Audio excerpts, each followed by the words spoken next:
Come to the depths of the ocean with me and sniff a squid.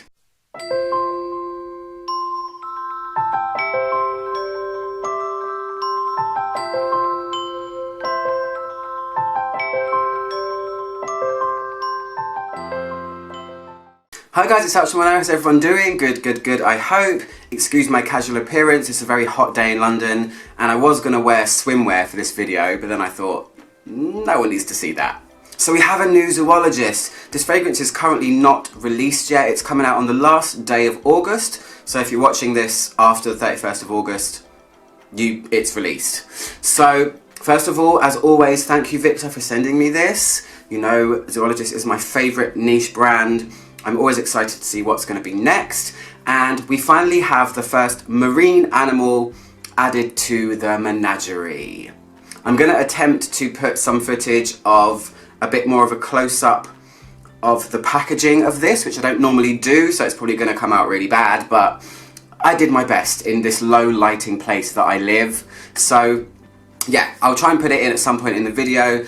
This fragrance was made by Celine Barrel. She's a perfumer yet to make a perfume for Zoologist. It's usually a new one every time, which is great. It makes me look at things and discover who the people are. She's made fragrances for Abercrombie & Fitch. She's made fragrances for Jessica Simpson, David Beckham as well, Coach, and I was excited to smell this as always with any Zoologist fragrance. So the packaging's here, and what I always do in Zoologist fragrances reviews is read out the description, because it always sets the tone and what the background and imagery was for each one. So I have the limited edition box. It's actually in a blue leathery looking box. All of them come in black. Previous fragrances come in black, apart from the limited edition T-Rex, which was red. So the limited edition box comes with a sleeve over it, which I'm going to try and show in this little mini video. And it's by Bjorn Brockman. It's a very flowy artwork, all done in pastel blue, white, with lots of beautiful little phrases all over the box, which I think is a really nice touch. And I'll read you the inside of the box, because whenever you open a Zoologist box, you have the story inside, or the vision. So it says, the vast ocean swells and contracts, caught in the relentless tug of the moon. Beneath the surface, a school of squid emerges. Strange, elastic forms propel from the deep in a frantic search for sustenance. Squids freak me out, not gonna lie. They're not alone. Their predators lunge, only to be foiled by blinding jets of murky ink. The hunt ends abruptly as a monolith materializes, greedily engulfing all in its path. The massive sperm whale dives, leaving a temporary peace bobbing in its wake. Decades on, relics of the battle resurface, lumps of ambergris expelled by the whale and polished by the salty currents wash ashore. Waste, flotsam, to the perfumer, the elusive substance is nothing less than a treasure. Then the last little bit says, Zoologist squid sings a song of the sea, a melancholy tale told through tangy brine, crisp incense and sweet cloudy ink, all united by the moody aroma of ambergris, like the endless depths that inspired it. This elegant scent ripples with mystery. Oh. So I'm always a fan of the artwork that comes with Zoologist fragrances. I always try and figure out what character they're going to be. This one to me looks like Gandalf, but a lot of people are saying it's a mind flayer. Some kind of wizard that's going to flay your mind and just erase your memories. But more importantly, the notes. Compared to a lot of other Zoologist fragrances, the note list for this one isn't extensive. Some of them really are long, some of them are very short. This is a short note list.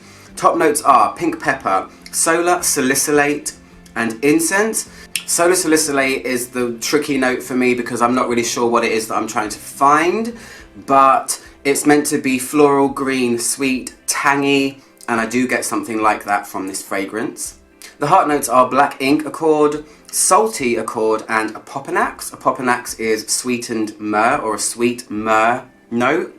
The base notes are ambergris, benzoin, and musk. So, what does it smell like? I've been wearing this for the last 3 days in a row.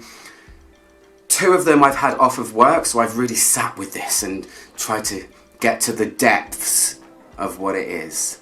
See what I did there? You know, I like to keep my references true. As I spray this, I'll tell you a fun fact about this fragrance. Victor told me that the perfumer Celine, she used headspace technology on a squid bone, which I think is fascinating, because you can headspace technology on a lot of things that you can't actually distill or extract in natural processes or even chemical processes. So again, I don't know what I'm looking for, but I think that's a really cool fact. I don't know if it's in here because I don't know what a squid bone smells like. I stay far away from most sea creatures. I do not like them. The first half an hour of this fragrance is where it's a tricky little, slimy little trickster. And on different days that I've tried this, I've tried it on my hands quite a few times, but I've fully worn it 3 or 4 times now. It changes depending on the day and my nose, but the things that stay true and that stay constant are, the opening is pepper. I can smell pepper and I can feel salt. Salt is a tricky one in perfumes because does salt have a smell? Yes, it kind of does, but this is more about a feeling. So the opening is salt and pepper, the smell of pink pepper and the feeling of salt. And the opening is where it's at its most, shall we say, brininess. There is something aquatic here which feels to me more like a sea plant. There's some sort of greenery that feels like it might have a seaweed accord or something like that, but it's ultimately spicy in the opening, which was a shock. But then with Zoologist, what do you expect? You never know what to expect. I smell pepper, I feel salt, and I feel a green sea planty feeling that's making it feel, in a weird way, briny. Add to that, there's an immediate sweetness, and that's something I need to make a big point of. This fragrance ultimately is very, very sweet, and that was also quite shocking to me. There is a Popanax in here, which is a sweet note. You have benzoin in here, which is a sweet note, and musk as well. So these base notes are always there. They're waiting to let themselves shine, but at first you have to get through a spicy, peppery thing. The incense is very tricky in here as well because some days it ebbs and flows. I'm keeping my references on point here for you guys. I hope you know that. Some days it ebbs and flows. Some days I can feel it for most of the wear length. And the incense in here to me smells like frankincense resin. It's not a smoked incense. It's not something that has, it's not churchy or it's not temple-y. It's the actual kind of greenness of frankincense, which I think adds to this planty thing that's happening. So there is a green element to it. Behind all of this peppery, salty, kind of briny and incensey thing, there is a softness that is waiting to come out, and it comes out hard. Almost has something of a savoury touch, and the fragrance is kind of salt pepper. It's also sweet and sour at the same time. This is the oddest part of it for me. There's something sour in it that, and don't take this the wrong way, if you smell vinegar out of a bottle, I am not for 1 second saying that this fragrance smells like vinegar, but you know when you smell something and you get vinegar and you get that, it's like a sharpness in your throat. This sounds really bad, but that's not what I'm saying, but it's that sort of, ooh, kind of sour punch that you get. I think that's the salicylate thing, but the opening has all of that going on at the same time. Salt, pepper, sweet, sour, and I'm not describing Asian food. So like I said, the first part of this is the conundrum part. It's the part that I've had to learn and I've had to respray and try and figure out and pick apart just so I can describe and try and give you my opinion on what I think I'm smelling. The ink part I need to mention. Ink is another tricky thing in perfume because obviously it's not real, it's an accord, and it's always going to be that particular perfumer's interpretation of what they think ink smells like.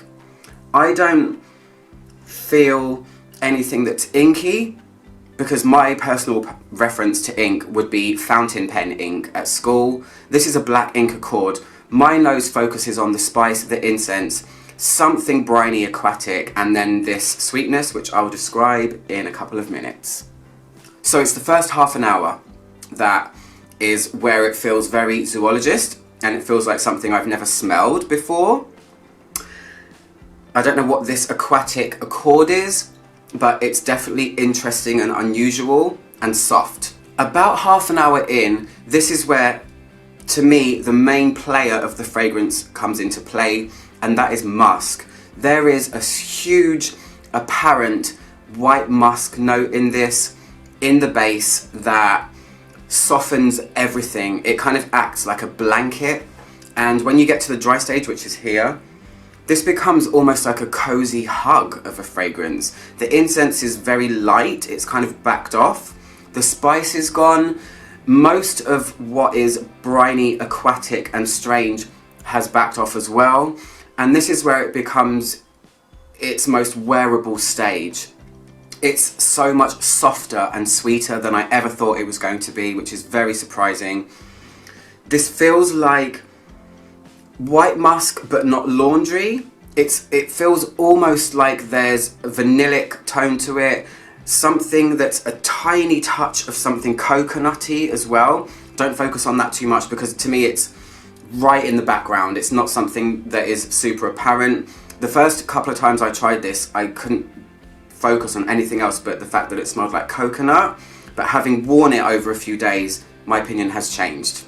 It's always a game with Zoologist. It's going to be this, then it's going to be that, then it's going to be something else. You have to get to know them. So you go from a cacophony of different tones that kind of pull you in different directions to something that's calm. This is a squid that is not a giant man-eating squid. This is a squid that is just kind of bobbing along in the depths of the ocean, being soft like this. I really like how it ends. I would be very intrigued to see how this performs or behaves in autumn because it's summer in London and I'm only trying it in hot weather. So it's interesting. It's nothing like I expected, but I have learned with Zoologist not to expect anything at all. You have to just take it for what it is and then form your own opinions and decide if you want to wear it and if you like it. So the end result is a very manageable, wearable, super white, musky, fluffy, sweet, cozy hug of a perfume. In terms of the scale of Zoologist perfumes, from 1 to 10, of aggressiveness and uniqueness and craziness, this is no way a T-Rex, this is no way a Hyrax, this is no way a rhinoceros. I would put it in the realms of wearability, of chameleon maybe. It's much more unusual than chameleon, but I think it's a wearable and manageable offering from Zoologist. What's happening right here? Are aliens landing? So the first half an hour of it is well, this is strange, this is briny, salty, strange, and then the rest of the wear length, which is probably about 7 hours for me, is where it becomes close to the skin. It's a skin scent, but it's a flowy fragrance. It's something that you just get gentle wafts of here and there, and it's a fuzzy, sweet, benzoin, slightly resinous, mainly musk smell that happens. So I'm gonna leave it there because I feel like I've been living with a squid for the last week.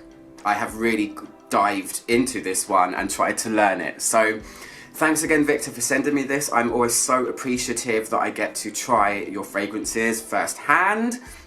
I'm Ouch 110, trying to make the world smell better, one video at a time.